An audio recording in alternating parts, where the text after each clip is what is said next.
other words, please. 웬만해서는 안 끌려가.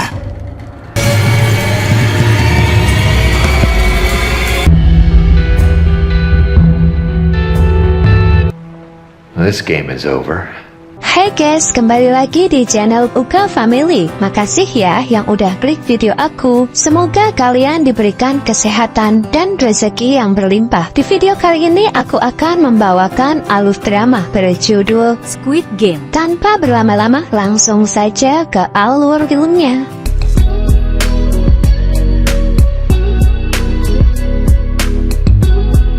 Film diawali dengan diperlihatkan seorang duda bernama Gi-hun. Ia bekerja serabutan dan menjadi beban bagi ibunya yang sudah tua. Karena hal itu juga, istrinya meninggalkannya dan menikah dengan lelaki lain. Bahkan hak asuh untuk putri semata wayang mereka juga jatuh kepada sang istri, yang sekarang hidup bahagia bersama keluarga barunya. Dengan semua kesialan dalam hidupnya, Gi-hun mencoba menjadi ayah yang baik di hari ulang tahun putrinya. Ia nekat mengambil uang ibunya untuk dilipat gandakan dalam sebuah perjudian. Beruntungnya ia berhasil memenangkan perjudian itu dan mendapatkan uang yang cukup banyak. Namun begitu keluar dari arena perjudian, ia langsung dikejar oleh para rentenir yang ingin menagih hutang pada Gi-hun. Melihat segerombolan rentenir itu, Gi-hun pun segera kabur untuk menyelamatkan uang-uangnya. Namun sayangnya ia tetap tertangkap. Ia mencoba bernegosiasi dan akan membayar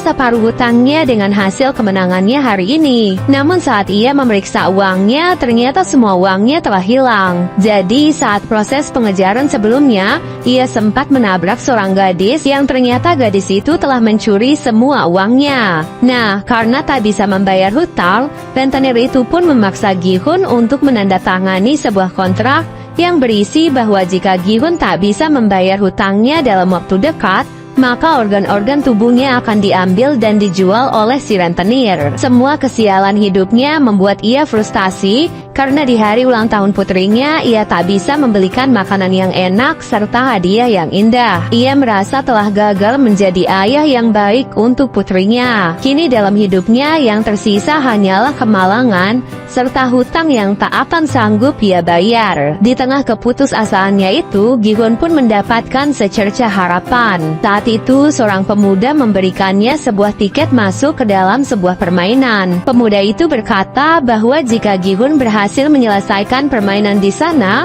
maka ia akan mendapatkan uang yang sangat banyak. Mendengar hal itu, Gi-hun pun langsung tertarik dan mengikuti apa kata pemuda tersebut. Singkat cerita, Gi-hun dan orang-orang lain yang bernasib sama sepertinya dibawa menggunakan sebuah mobil. Mereka pun dibius untuk menjaga kerahasiaan tempat permainan tersebut. Selain itu, semua HP dan barang bawaan mereka juga disita dan akan dikembalikan nanti saat mereka pulang. Terdapat 456 peserta yang dikumpulkan di dalam sebuah ruangan besar. Tempat permainan itu dikelola oleh seseorang misterius bertopeng hitam dengan anak-anak buahnya yang menggunakan pakaian serba merah. Mereka sangat merahasiakan semuanya, bahkan identitas mereka tak boleh diketahui oleh siapapun. Di sana, Gi-hun bertemu dengan beberapa peserta lain.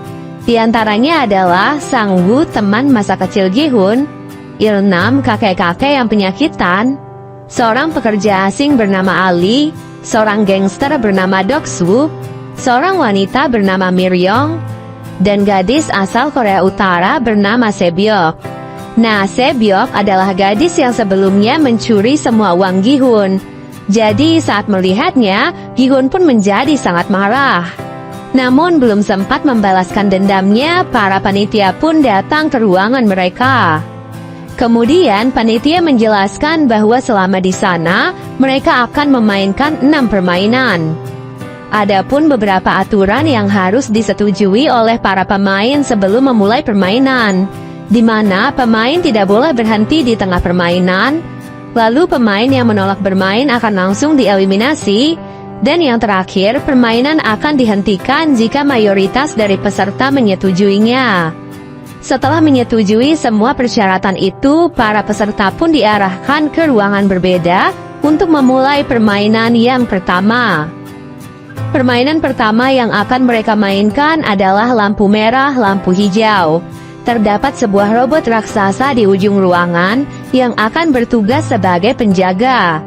Nah, saat sang robot berkata lampu hijau, para pemain diperbolehkan untuk bergerak secepat mungkin agar mereka bisa segera sampai di garis finish sebelum waktunya habis.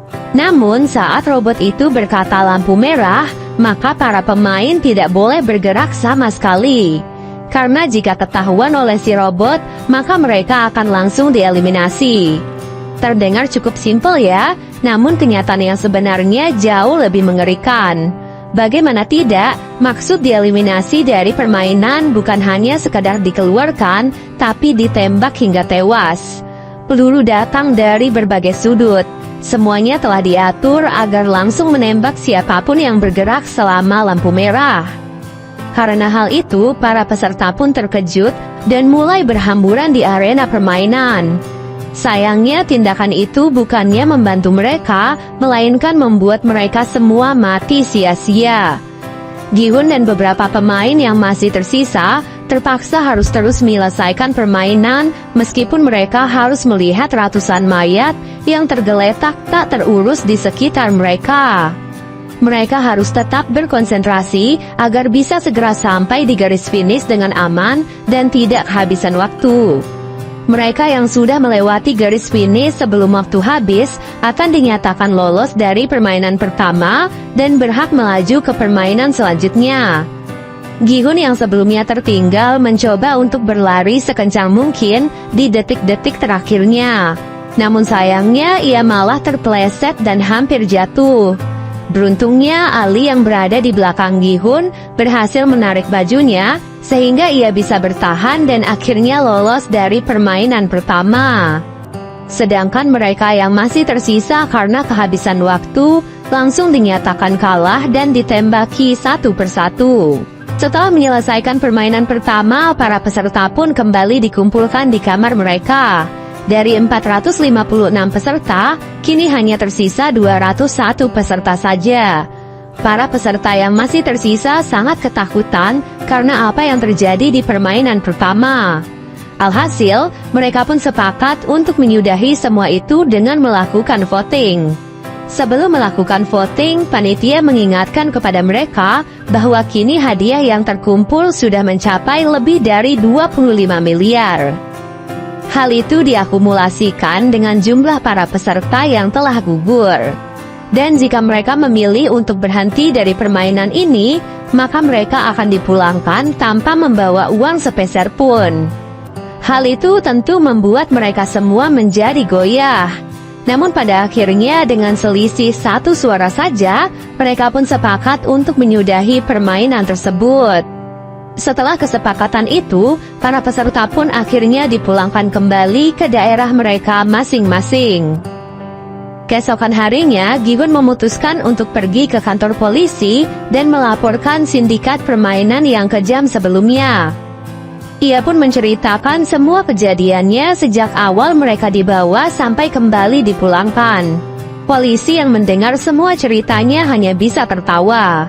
Kemudian Gi-hun pun memberikan tiket permainan yang sebelumnya ia dapatkan dari pemuda misterius sebelumnya. Di sana terdapat sebuah nomor telepon yang bisa dihubungi. Namun ketika si polisi mencoba mengkonfirmasi nomor itu, yang mengangkatnya malah seorang wanita biasa. Hal itu pun membuat polisi marah kepada Gi-hun dan menganggapnya telah gila. Tak lama kemudian, seorang polisi bernama Junho baru saja tiba di kantor polisi tersebut. Entah apa alasannya, ia terlihat tertarik dengan tiket permainan yang dibawa oleh Gi-hun. Ia bahkan meminta identitas Gi-hun pada para polisi yang mendengarkan cerita Gi-hun sebelumnya. Junho sepertinya mengetahui sesuatu yang janggal dari permainan tersebut. Tak disangka, ia juga memiliki tiket yang sama persis dengan milik Gi-hun.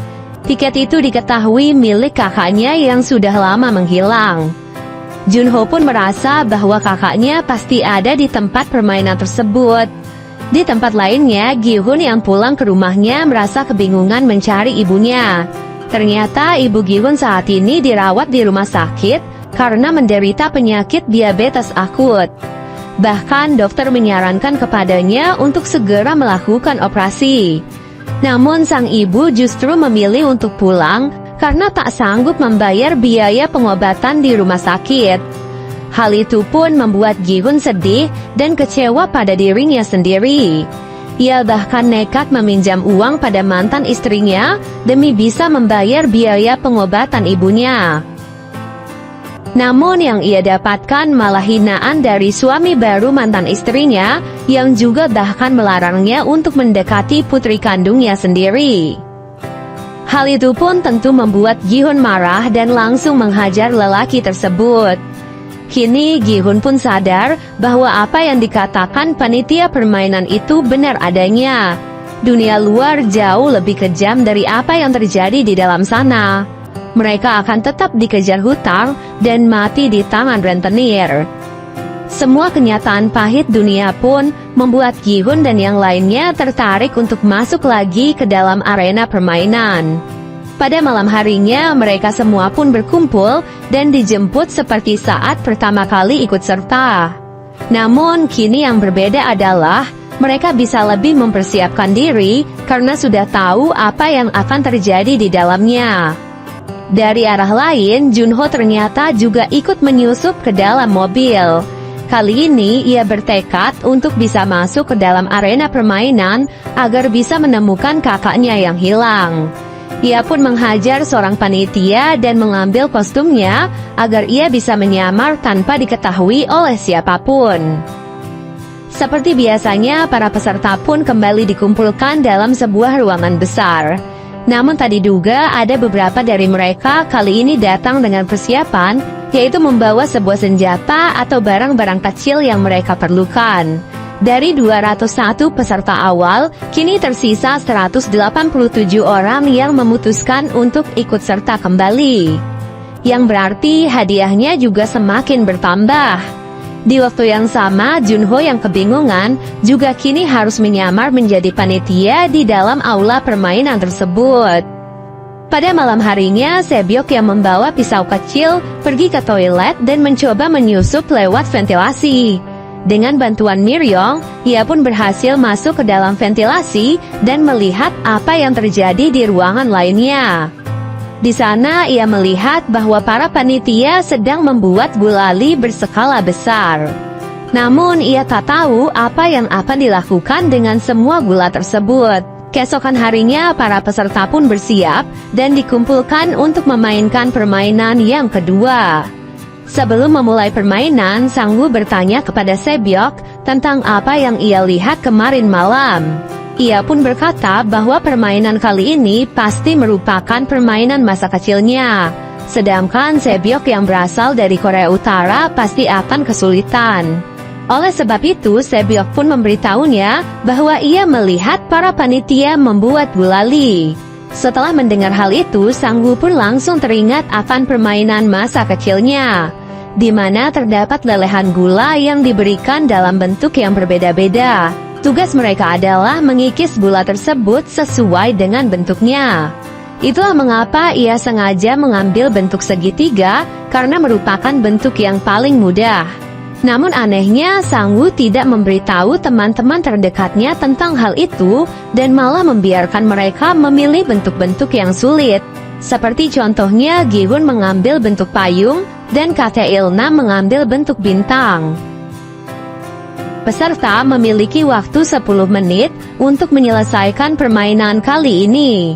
Bagi peserta yang gagal membuat bentuk yang sesuai, maka mereka akan langsung dieliminasi atau ditembak. Hal itu pun membuat para peserta yang lain panik dan semakin ketakutan. Mereka semua berusaha sekeras mungkin untuk mendapatkan pola yang diinginkan. Kemudian terlihat Miryong yang memanfaatkan korek apinya untuk memanaskan jarum agar gulali itu bisa lebih mudah untuk dilelehkan. Peserta yang mengambil bentuk mudah satu persatu mulai berhasil menyelesaikan misi dengan aman. Namun yang menjadi masalah adalah para peserta yang mengambil bentuk-bentuk yang sulit. Ditambah mereka juga dikejar oleh waktu yang semakin berkurang. Dalam proses permainan itu, Junho pun mulai dicurigai oleh panitia lain karena ia terlihat kebingungan dan seperti tidak mengetahui tugasnya di sana. Di menit-menit terakhir, Gi-hun pun mendapatkan ide cemerlang agar ia bisa menyelesaikan misi dengan cepat. Saat itu, ia melihat bahwa gulali mereka telah memiliki polanya. Jadi yang harus mereka lakukan adalah menjilati gulali itu sampai bisa dipisahkan dari polanya tersebut. Hal itu adalah cara tercepat yang bisa mereka lakukan saat ini jika ingin selamat. Para peserta yang melihat Gi-hun pun langsung mengikuti triknya.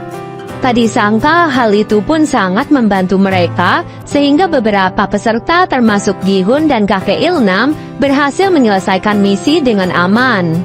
Namun ada seorang peserta yang gagal mencoba melawan seorang panitia.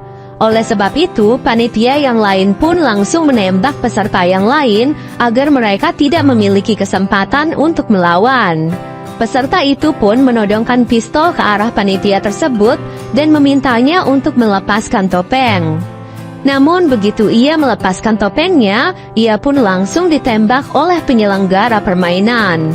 Jadi semua panitia di sana telah memiliki perjanjian bahwa mereka dilarang membuka topeng atau identitas mereka di dalam aula permainan, kecuali saat mereka berada di dalam kamar dan sendirian. Semua itu dilakukan untuk menjaga semua kerahasiaan dari permainan tersebut. Setelah lelah bermain, para peserta pun diberikan cemilan untuk masing-masing orang. Doksu, Miryong, dan para anak buah mereka merasa tidak puas dengan pembagian itu dan memilih untuk mengantri lagi agar bisa mendapatkan cemilan lagi. Tadi sangka jumlah cemilan itu ternyata sudah disesuaikan dengan jumlah pesertanya. Jadi karena perbuatan Doksu dan anak buahnya, beberapa peserta pun tidak mendapatkan bagian cemilan. Seorang peserta yang tidak mendapatkan bagian lantas mengamuk dan mencoba melawan Doksu. Namun sayangnya ia malah dihajar oleh Doksu sampai tewas. Semua peserta yang menonton kejadian itu pun sangat terkejut dan meminta panitia untuk melakukan sesuatu. Panitia sama sekali tidak peduli dengan apa yang terjadi di luar permainan. Yang ada mereka malah menampilkan bahwa dengan tereliminasinya seorang peserta, maka hadiah uangnya akan semakin bertambah.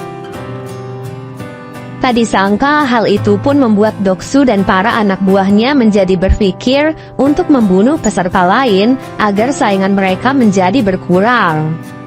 Tanpa sadar, para peserta pun mulai terbagi menjadi beberapa kubu. Mereka pun saling bekerja sama untuk mempertahankan anggota-anggota di dalam kubu mereka.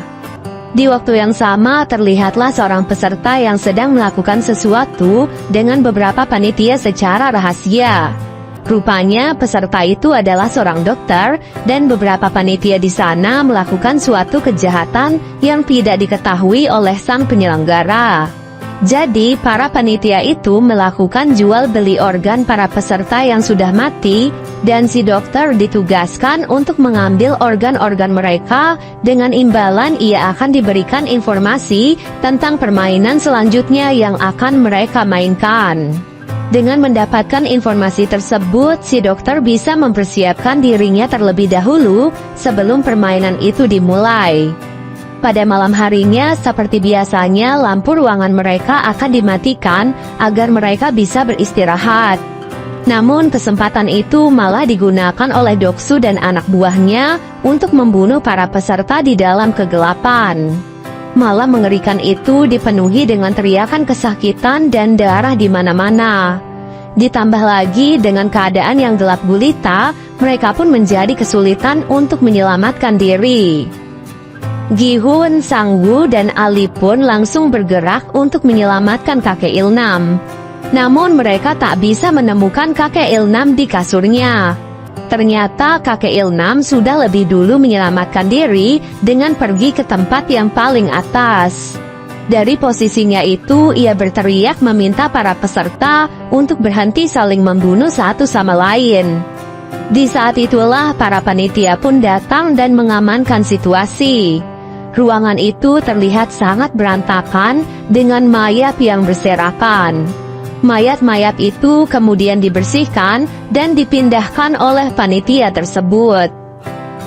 Singkat cerita, keesokan harinya mereka pun dikumpulkan kembali untuk mengikuti permainan selanjutnya. Kali ini mereka diminta untuk membuat tim yang berisikan 10 orang.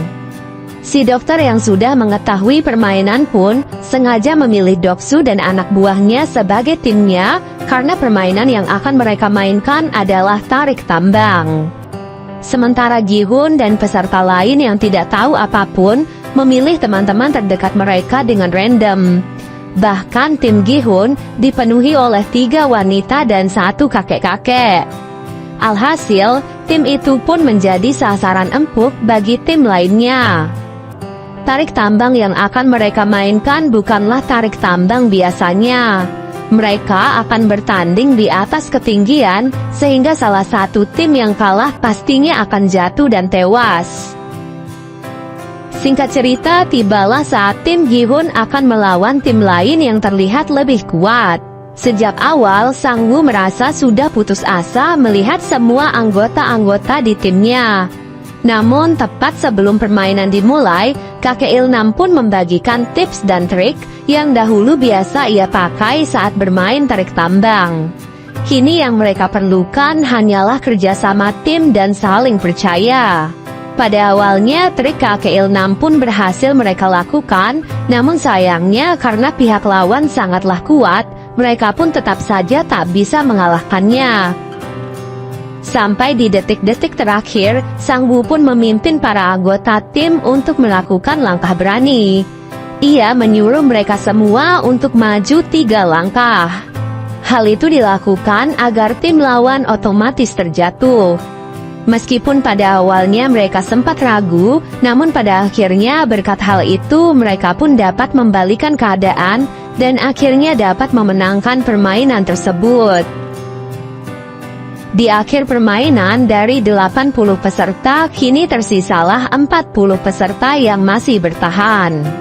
Setelah permainan usai, seperti biasa, si dokter akan dipanggil untuk melakukan operasi pengambilan organ. Saat itu, Junho yang masih menyamar diminta oleh seorang panitia untuk ikut melakukan pengiriman organ. Di sanalah Junho melihat apa yang dilakukan oleh si dokter dan para panitia itu. Mereka mengambil organ-organ penting dari mayat peserta yang sudah tereliminasi. Organ-organ itu nantinya akan dijual agar mereka bisa mendapatkan uang. Setelah menyelesaikan tugasnya, dokter itu pun meminta imbalannya pada para panitia. Namun para panitia itu mengaku belum mengetahui apa permainan selanjutnya. Hal itu tentu saja membuat si dokter pun sangat marah. Karena jika malam ini ia tidak mendapatkan info apapun, maka Doksu pasti akan langsung membunuhnya. Dengan pisau operasinya, ia pun langsung membunuh seorang panitia dengan brutal. Setelah itu, ia pun keluar dan kabur dari ruangan labirin tersebut dan dikejar oleh seorang panitia. Sampai akhirnya mereka pun tiba di ruangan permainan sebelumnya. Di sana si panitia mencoba menenangkan si dokter karena ia tak ingin frontman atau si penyelenggara mengetahui rahasia mereka. Namun sayangnya keributan itu pun langsung diketahui oleh frontman. Tak ingin membuang waktu, ia pun langsung membunuh si panitia itu dan juga si dokter. Frontman sebenarnya tidak peduli dengan kejahatan yang mereka lakukan di belakangnya. Namun dalam permainan itu, ia sangat menjunjung tinggi kesetaraan. Ia tak ingin ada peserta yang diperlakukan spesial di sana. Ia percaya bahwa setiap orang berhak mendapatkan kesempatan terakhir untuk mempertahankan hidup mereka dengan adil. Di waktu yang sama, Junho dan seorang panitia menyusup lewat pintu rahasia. Keduanya ditugaskan untuk mengirim organ-organ sebelumnya kepada para pembeli. Tak disangka setelah melewati jalan rahasia itu, panitia itu pun menodongkan pisau ke arah Junho. Ternyata ia selama ini sudah curiga pada Junho karena sudah bersikap aneh. Untuk melindungi dirinya, Junho pun mengeluarkan pistolnya. Dengan pistol itu, ia pun membunuh panitia itu dan menyusup masuk ke dalam ruangan frontman. Sementara itu, frontman dan para panitia pun melihat mayat panitia lain yang tertembak. Dari peluru di kepalanya, frontman yakin bahwa peluru itu adalah peluru dari pistol polisi. Alhasil, ia pun segera mengerahkan semua panitia untuk mencari penyusup tersebut. Sementara itu, Junho yang menyusup ke dalam ruangan frontman mencoba untuk mencari tahu informasi tentang kakaknya. Dari puluhan berkas-berkas di sana, ia pun menemukan fakta bahwa kakaknya memang pernah menjadi peserta dalam permainan tersebut. Setelah itu, waktu permainan selanjutnya pun tiba. Dalam perjalanan menuju ke ruangan permainan, mereka pun diperlihatkan mayat si dokter dan mayat panitia-panitia yang lain. Mereka secara resmi meminta maaf, sekaligus mengingatkan bahwa hal itu akan terjadi pada mereka jika mereka berbuat curang. Pada permainan kali ini mereka diminta untuk berpasangan 2 orang. Karena jumlah peserta saat ini 39, itu artinya akan ada 1 orang yang tidak memiliki pasangan. Saat itu tidak ada satupun peserta yang mau berpasangan dengan kakek Ilnam.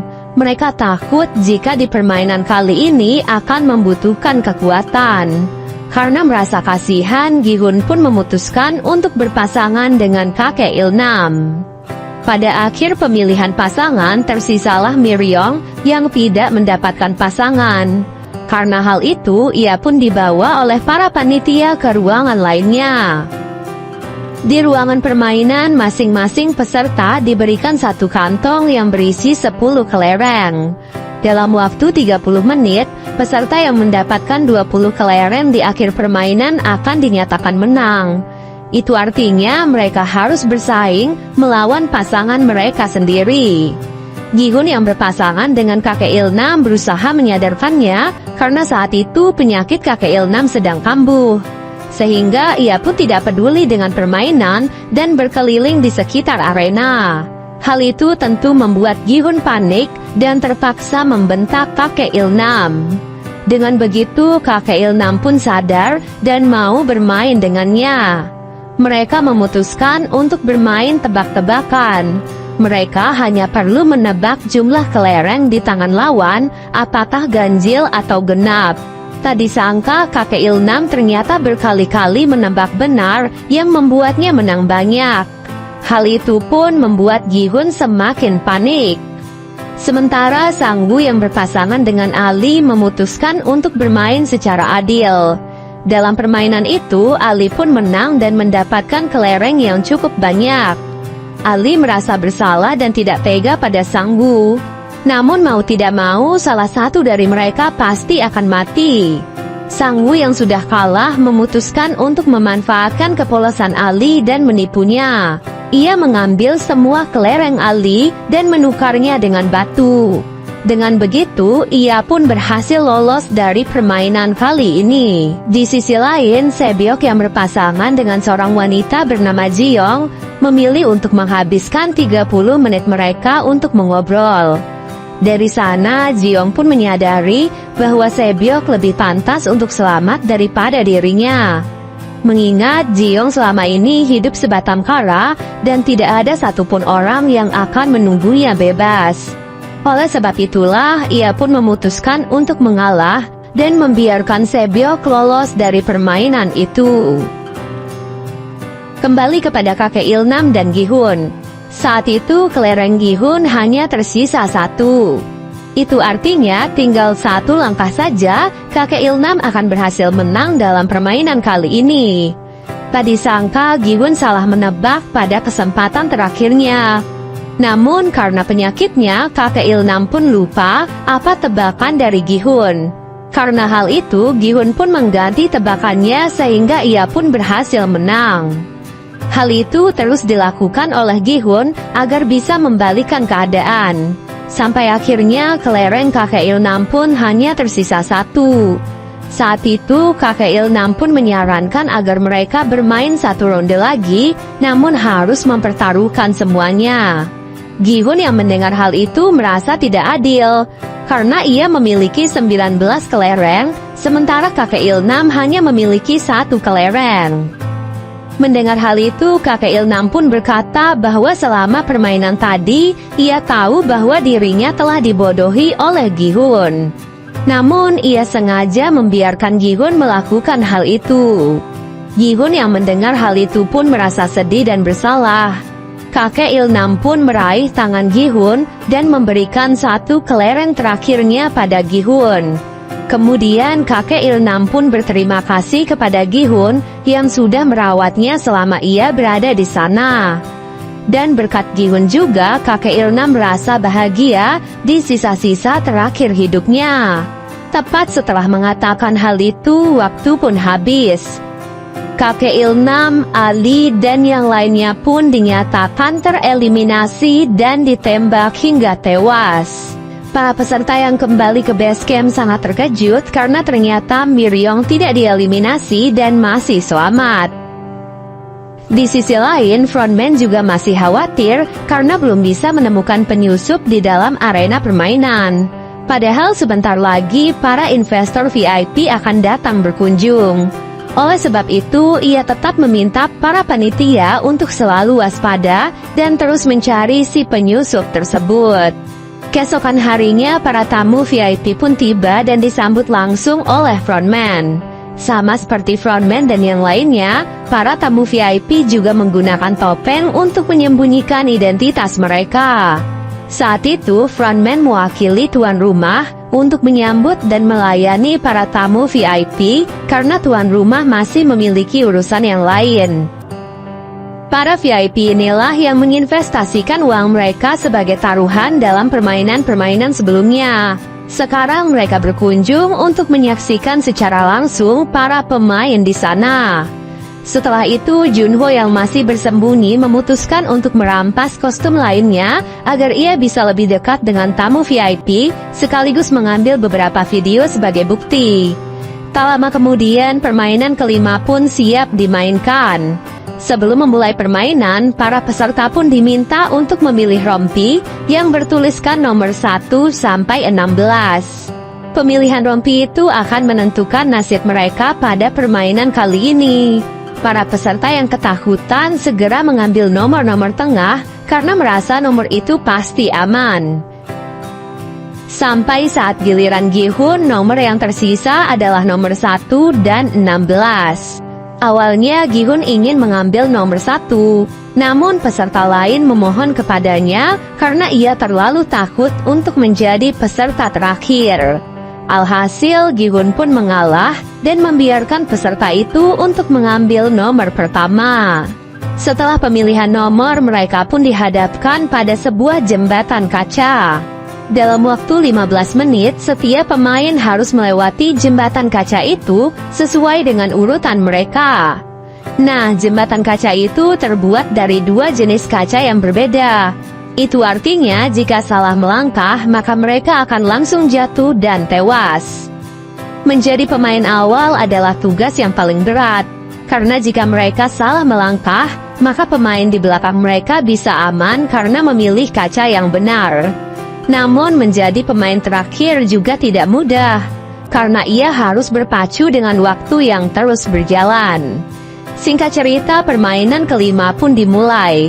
Satu persatu pemain pun mulai memberanikan diri untuk melompati jembatan kaca tersebut. Tak sedikit dari mereka gagal memilih kaca yang benar dan jatuh begitu saja. Dengan waktu yang terus berjalan, para pemain pun menjadi tidak sabar dan memutuskan untuk mendorong pemain di depan mereka. Sampai akhirnya Doksu pun sampai di posisi terdepan. Tentu saja tidak ada yang berani melawannya apalagi mendorongnya. Doksu bersikeras bahwa ia akan tetap berada di posisinya agar tidak ada peserta yang lolos dari permainan tersebut. Miryong yang kesal lantas melompat ke arahnya dan memegang erat tubuh Doksu. Ia pun mengorbankan dirinya sendiri dengan membawa Doksu jatuh bersamanya. Setelah beberapa pemain jatuh dan tewas, kini tersisa 4 pemain saja. Seorang pemain di posisi terdepan ternyata merupakan seorang pekerja di pabrik kaca. Oleh sebab itu, ia pun bisa membedakan kaca yang kuat dan kaca biasa. Dengan kemampuannya itu, ia pun berhasil membawa Sang-woo, Se-byok, dan Gi-hun yang ada di belakangnya dengan selamat. Namun saat di langkah terakhirnya, frontman yang mengetahui hal itu sengaja mematikan lampu agar mereka menjadi kesulitan untuk menemukan kaca yang benar. Hal itu pun membuat pemain itu mengulur waktu terlalu banyak. Alhasil, Sang-woo pun menunjukkan jati dirinya yang sebenarnya. Ia tega mendorong pemain itu, padahal berkat pemain itu mereka bisa maju dengan selamat. Tepat di detik-detik terakhir, Sang-woo, Se-byok, dan Gi-hun pun segera berlari sebelum akhirnya jembatan kaca itu pun dihancurkan, sehingga kaca-kaca itu pun terbang dan menggores beberapa bagian tubuh mereka. Dari ruangan berbeda, para tamu VIP sepertinya cukup puas dengan hasil permainan kali ini. Junho yang berada di sana masih sibuk melayani mereka. Kemudian seorang tamu VIP sepertinya tertarik kepada Junho dan menyuruhnya untuk duduk di dekatnya. Setelah itu, tamu VIP itu pun membawa Junho ke ruangan lain. Junho yang merasa direndahkan akhirnya marah dan menodongkan pistolnya pada tamu VIP tersebut.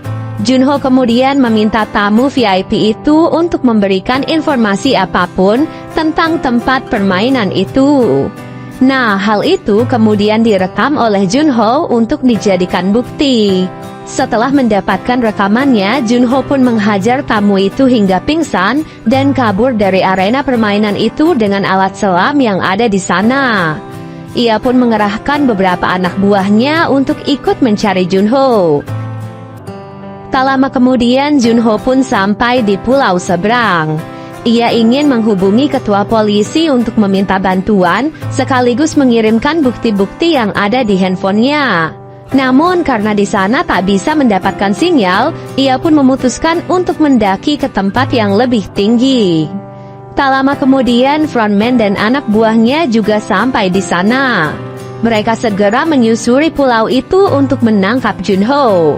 Sayangnya, sebelum ia bisa mengirim bukti dan mendapatkan bantuan, Junho pun tertangkap oleh frontman dan anak buahnya. Tak disangka sosok pria di balik topeng frontman ternyata adalah kakaknya sendiri yang selama ini ia cari. Junho pun bertanya kepada kakaknya mengenai alasannya melakukan semua ini. Namun belum sempat mendapatkan jawaban, Junho pun ditembak oleh kakaknya sendiri dan jatuh ke laut. Di tempat lainnya, Sang-woo, Se-byok, dan Gi-hun yang berhasil lolos dipersilahkan untuk mengganti pakaian mereka dan makan malam bersama. Saat mengganti pakaiannya, Se-byok terlihat pucat dengan darah yang terus mengalir dari perutnya. Rupanya pecahan kaca besar dari permainan sebelumnya telah menancap tepat di perut kirinya. Ia pun merobek seragamnya dan menutupi lukanya itu dengan seragam tersebut. Tak lama kemudian, Gi-hun dan yang lainnya pun dihidangkan makanan lezat untuk pertama kalinya. Di sana, Gi-hun dan Sang-woo melahap makanan mereka sampai habis. Sementara Se-byok yang masih kesakitan bahkan tak mampu memotong dagingnya sendiri. Setelah makan malam itu, masing-masing dari mereka pun dibekali pisau kecil. Gi-hun terlihat masih marah pada Sang-woo karena tega membunuh pemain sebelumnya. Ia pun berniat untuk membunuh Sang-woo dengan pisaunya dan memenangkan permainan itu dengan Se-byok. Setelah itu, ia pun menghampiri Se-byok dan mengajaknya untuk bekerja sama. Se-byok yang sudah semakin lemah berpesan kepada Gi-hun bahwa jika ia berhasil selamat dan lolos dari sana, ia meminta Gi-hun untuk mengurus adiknya yang saat ini berada di panti asuhan. Setelah mengatakan hal itu, Gi-hun pun baru menyadari bahwa baju Se-byok kini telah dipenuhi oleh darah. Ia pun panik dan berlari ke pintu untuk meminta bantuan. Tak lama kemudian, para panitia pun datang sambil membawa peti. Tak disangka saat Gi-hun meminta bantuan, Sang-woo ternyata telah membunuh Se-byok dengan pisaunya sendiri. Hal itu pun membuat Gi-hun merasa bersalah kepada Se-byok dan menjadi semakin marah pada Sang-woo. Sementara Sang-woo dengan santai berkata bahwa ia hanya ingin membantu Sebyok untuk menyudahi segala kesakitannya. Keesokan harinya permainan terakhir pun tiba. Dua orang yang masih tersisa yaitu Gi-hun dan Sang-woo akan memainkan permainan yang disebut Squid Game. Kebetulan permainan itu adalah permainan masa kecil mereka. Mereka kemudian mendapatkan peran yang berbeda, Gi-hun sebagai penyerang dan Sang-woo sebagai orang yang bertahan. Seperti biasanya dari ruangan lain, para tamu VIP dipersilahkan untuk menonton permainan terakhir dan menjadi saksi siapa yang akan keluar sebagai pemenang. Gi-hun dan Sang-woo sama-sama membawa pisau yang kemudian mereka gunakan untuk saling menyerang. Dengan diiringi hujan, keduanya pun mulai bertarung satu sama lain. Pada satu kesempatan, Sang-woo berhasil merebut pisau dan menusuk tubuh Gi-hun beberapa kali. Namun Gi-hun tak menyerah, ia terus bangkit dan terus melawan. Usaha Gi-hun itu pun berhasil membuat Sang-woo tak berdaya. Dengan pisau yang tertancap di tangannya, Gi-hun pun mendekati tubuh Sang-woo dan berniat menikamnya. Namun tak diduga Gi-hun tidak tega melakukan hal itu dan malah menancapkan pisaunya di samping Sang-woo. Ia memutuskan untuk tidak membunuh Sang-woo dan berjalan ke garis finish. Namun hal itu tak bisa ia lakukan. Secara mengejutkan, Gi-hun memutuskan untuk berhenti dari permainan itu. Itu artinya Gi-hun tak ingin mengambil hadiah uangnya dan memilih untuk menyelamatkan sahabatnya. Sesuai dengan aturan ketiga, ia hanya perlu meminta Sang-woo untuk berhenti dari permainan. Namun Sang-woo menolak hal itu dan malah menikam dirinya sendiri. Sebelum meninggal dunia, Sang-woo pun menitipkan ibunya pada Gi-hun. Dengan begitu, mau tidak mau, Gi-hun pun langsung dinyatakan menang. Setelah semua perjuangannya itu, Gi-hun pun dikembalikan ke tempat asalnya lengkap dengan kartu kredit yang berisi 45,6 miliar won. Dengan semua uang itu, Gi-hun sama sekali tidak bahagia. Ia malah merasa sedih dan frustasi atas kematian ratusan orang termasuk sahabatnya. Bahkan saat melihat ibu Sang-woo, Gi-hun tak sanggup menatap matanya. Bak jatuh tertimpa tangga, di dalam rumahnya Sang-woo hanya bisa menangis, menatap jasad ibunya yang sudah tewas. 1 tahun kemudian penampilan Gi-hun menjadi semakin berantakan. Saat sedang duduk sendirian, ia pun ditawari bunga oleh seorang wanita tua. Ternyata di dalam bunga itu terdapat amplop yang berisi kartu permainan dengan tulisan tempat yang harus Gi-hun datangi. Sesampai di tempat tujuan, Gi-hun sangat terkejut melihat kakek Il-nam yang sedang dirawat. Sejauh yang Gi-hun ketahui, kakek Il-nam seharusnya sudah mati saat di permainan kelereng. Tak diduga kakek Il-nam ternyata adalah tuan rumah sekaligus atasan frontman. Kakek Il-nam mengaku meski memiliki uang yang banyak, ia tidak bahagia sama sekali karena tidak tahu bagaimana cara menghabiskan semua uangnya itu.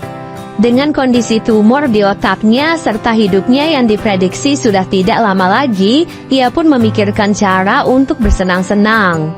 Kemudian ia pun teringat akan masa kecilnya yang selalu bahagia karena menghabiskan waktu dengan bermain bersama teman-teman.